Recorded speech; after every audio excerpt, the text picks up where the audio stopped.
চৈত্র সংক্রান্তির অনেক অনেক শুভেচ্ছা জানিয়ে আজকের দিনে আমি কিভাবে রান্নাবান্না করেছি সেটাই আপনাদের সঙ্গে আমি এখানে শেয়ার করতে চলে আসলাম। নতুন একটি ভিডিও নিয়ে আমি চলে আসলাম, সুস্মিতা রয় ভাওয়াল। আশা করছি আপনারা সবাই খুব ভালো আছেন, আমিও খুব ভালো আছি। যদি ভালো লাগে ভিডিওটা লাইক কমেন্ট শেয়ার করে অন্যকে দেখার সুযোগ করে দেবেন। দেখেন চৈত্র সংক্রান্তির কী কী রান্না করবো সব রেডি করে নিয়েছিলাম। এখানে শাক, চাউল ধুয়ে রেখেছিলাম, ডাল ধুয়ে রেখেছিলাম, কেন কি এগুলো ভিজিয়ে ধুয়ে রেখে দিলে সেগুলো নরম হয়ে থাকবে, পরে ভালো হবে। বেতাগা আপনাদের কি বলে জানি না, আমি কেটে রেডি করে রেখেছি। এখানে দেখেন পাঁচনও কেটেছি, তিতা করলা ভাজা কেটেছি, নিম পাতা ভাজা করব, কাঁঠাল কেটে রেখেছি। এখানে চাটনি করার জন্য সব টক আইটেমগুলো একসাথে কেটে রেখেছি। এখানে নানান ধরনের সব কিছু রেডি করে রেখেছি। আমাদের আজকের নিয়মে শ্বশুরবাড়িতে টক ডাল আর তিতা ডাল খেতে হয়, কিন্তু আমার হাজব্যান্ড সে তেমন একটা ভালোবাসে না টক ডাল তিতা ডাল খেতে, তাই নিয়মেরটা খাবে। তারপরে বলছে তুমি অন্য কিছু রান্না করে রাখো। তো আজকের দিনে আর কি রানবো, পাঁচনেই বানিয়ে নিলাম। আমার বাপের বাড়িতে আবার পাঁচন বানায়, কালকে বানায়, আজকে বানায় না। তো আমি হাড়বিশু দিনটাতে বানিয়েছি, আজকেও বানিয়েছি। তো ওইদিকে দেখতেই পাচ্ছেন আমি কিন্তু কড়াইতে বসিয়ে দিয়েছি, ওইদিকে শাক বসিয়ে দিয়েছি, শাকটা প্রায় হয়ে আসছে। এদিকে তিতা করলা ভাজা বসিয়ে দিয়েছি। দেখেন শাকটা হয়ে গেছে, তিতা করলা ভাজাটা হয়ে আসছে। তিতা করলা ভাজাটা করতে একটু সময় লাগে, বেশি স্টিমে করলে তিতা করলা ভাজাটা স্বাদ হয় না, তাই কম স্টিমে করতে হয়। এদিকে দেখেন আমি আদা, শুকনা মরিচ, তেজপাতা, পাঁচফোড়ন সব কিছু সম্বাস দিয়ে আমি নিরামিষ ঘ্যাটটা বসিয়ে দিচ্ছি। কেউ পাচন বলে, কেউ ঘ্যাট বলে। তো আমি বসিয়ে দিয়েছি সেটাতে হলদি লবণ সব কিছু দিয়ে আমি সেটাকে নাড়াচাড়া করে নেবো। এদিকে তিতকাওয়ালটা ভাজাটা হয়ে গেছিলো, আমি দুটা নামিয়ে দিয়ে এখানে দেখেন হলদি লবণ তেল মশলা সব দিয়ে দিয়েছি। সেটা এখন নাড়াচাড়া করে ঢাকা দিয়ে দেবো যাতে সেটা ভালো করে সিদ্ধ হয়ে যায়। আর এখানে সবজির মধ্যে সব ধরনের সবজি দিয়েছি। এদিকে দেখেন সিমের গুটি, সেগুলো আমার মা দিয়েছিল আমাকে, আমি সেগুলোকে যত্ন করে রেখেছি। ওদিনও গিয়েছিলাম তখনও দিয়েছিল, সেগুলোকে আমি ভালো করে ভাজা করে নিচ্ছি। ভাজা করে তারপরে সেগুলোকে আমি বেটে তারপর কিন্তু আমি সবজিতে দেবো। আমি প্রথমে বাটতে ভুলে গেছিলাম, তারপরে মনে পড়েছে মা যে দিয়েছে সিমের গুঁটোগুলো দেবো, দিলে অনেক টেস্ট হয়। আর এখানে সব সবজি দিয়েছি, যেগুলো ঘরে সবজি ছিল, ডাঁটা, সাজনা, লাল ডাঁটা, বেগুন, কোয়াশ, মিষ্টি কুমড়, আলু, কাঁঠাল থেকে ধরে মানে যা ছিল সব সবজি দিয়েছি, পটল টটল থেকে ধরে সব দিয়েছি।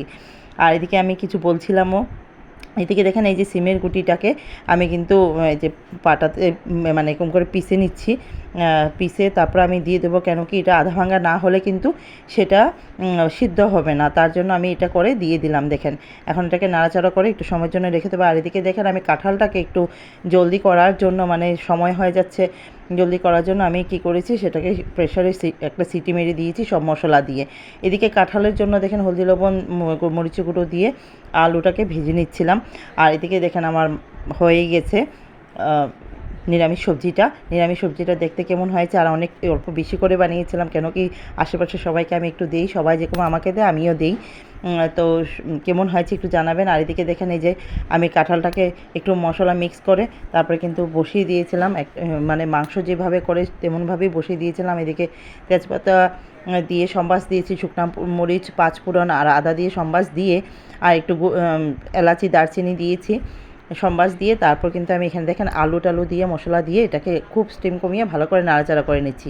আর এই যে পাঁচফোড়ন এই যে পানমুড়িটা ভাজলাম, যে এটা চাটনির জন্য ভেজেছি, আগে ভেজে উঠিয়ে রেখেছি মিক্সারে পেস্ট করবো বলে। আর এদিকে দেখেন কাঁঠালের তরকারিটা প্রায় হয়েই আসছে আমার। আর এদিকে দেখেন এই যে আমি বসিয়ে দিয়েছি চাটনির মধ্যে খাকড়া ট্যাংরা, আম, চালতা, টমেটো দিয়ে করেছি। আর এদিকে দেখেন কাঁঠালের তরকারিটা কিন্তু আমার হয়ে গেছে, আমি নামিয়ে নিয়েছি।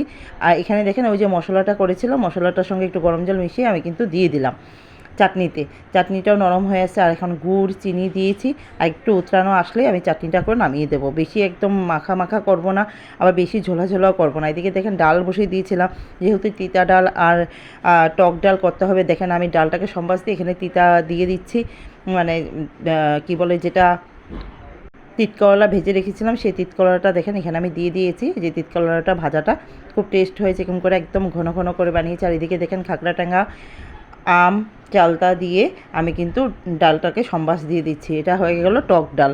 তো তিতা ডাল টক ডাল আমাদের যেটা নিয়ম সেটা আমি করে নিয়েছি অল্প অল্প করে, কেন কি সবাই খেতে চায় না, একটু একটু খেতে চায়, তাই নিয়মের একটু একটু করে নিলাম।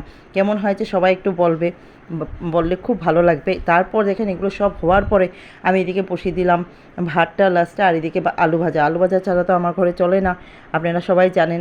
বাচ্চাদের এই তিতা টিতা ওদের বেশি পেটে ঢুকে না, তাই আলু ভাজা করতে হলো তাদের জন্য। তো আলু ভাজা এদিকে করে নিলাম।